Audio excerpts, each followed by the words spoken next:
Silakan dibuka kitabnya halaman 66, kitab kumpulan 88 Mutiara Faidah edisi yang pertama.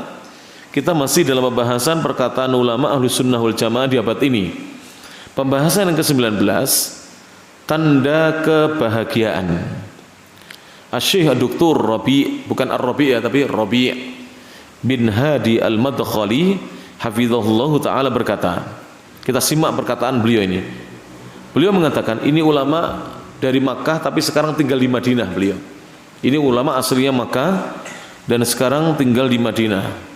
Beliau berkata, min alamatis sa'adati, termasuk tanda kebahagiaan. Jadi orang itu akan bahagia jika dia ada tanda ini.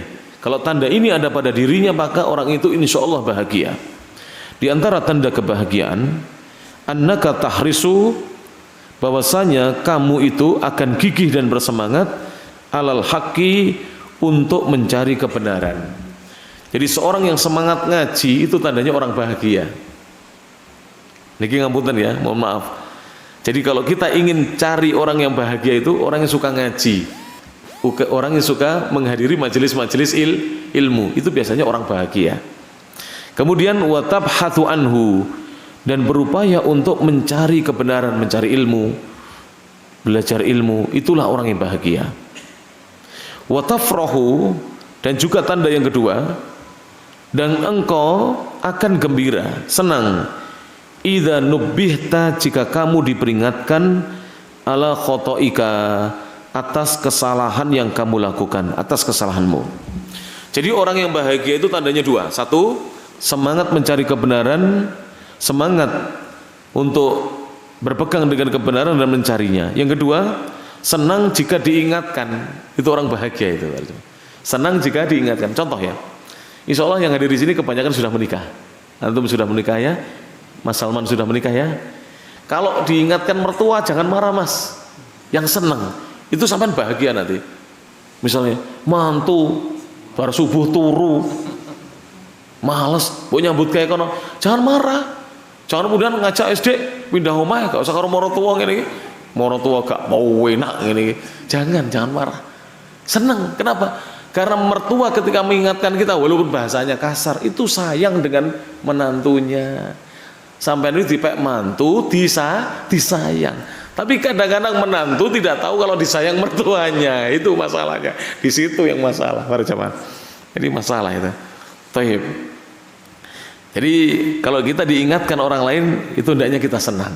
Misalnya bapak-bapak masuk dari Pak Haji Arifin sampai sini ngebut, terus sama bapak-bapak kampung diingatkan, mas lalu Pak motor juga ngebut tuh iki kampung, harusnya senang. Orang malah dipelili sing ngilekne. Harusnya senang. Loh, ini bener loh para jemaah. Kadang-kadang kalau nggak diingatkan kita ini ngebut, ini duduk jalan raya, ini ngomong ngebut, wah ngono. Ya Pak Haji Arifin pasare kaget nih, ngomong ngebut kan kaget tuh gitu. Jangan para jemaah. Jangan. Kalau diingatkan hendaknya kita senang. Karena kita ketika diingatkan, kita ini diingatkan supaya lebih baik lagi, supaya lebih baik lagi. Dan ini disebutkan ya dalam kitab Marhaban ya Talibal Ilmi, selamat datang wahai penuntut ilmu, di halaman Safhata Sittin wa Ishrin, halaman 26. Faidah ucapan dari Asy-Syaikh Rabi' bin Hadi Al-Madkhali, faidah ucapan ulama yang pertama, kebahagiaan sejati. Sejati itu apa? Kebahagiaan yang sebenarnya, yang asli, bukan palsu ya. Kebahagiaan yang sejati, yang asli, bukan imitasi. Itu bisa digapai, diraih dengan gigih berada di atas kebenaran. Di atas kebenaran maksudnya di atas ilmu ya. Dan selalu mencarinya, berupa mencari ilmu, mencari kebenaran.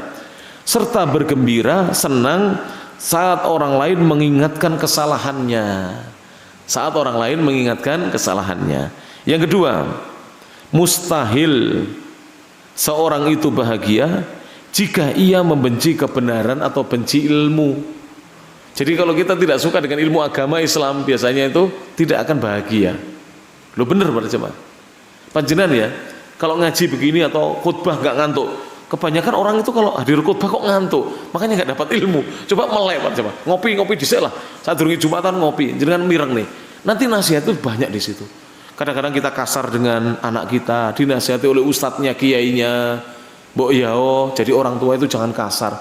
Kenapa anak itu suka keluar? Lah bapaknya kasar, ibunya kasar. Neng omah dibontaki terus. Dicowewer terus. Akhirnya anak lebih suka main dengan orang lain ya toh? Lebih suka main di luar daripada di dalam rumah para jemaah. Maka mustahil seorang itu bisa bahagia jika dia benci dengan ilmu, benci dengan kebenaran, dan tidak mau mencari ilmu, tidak mau mencari kebenaran.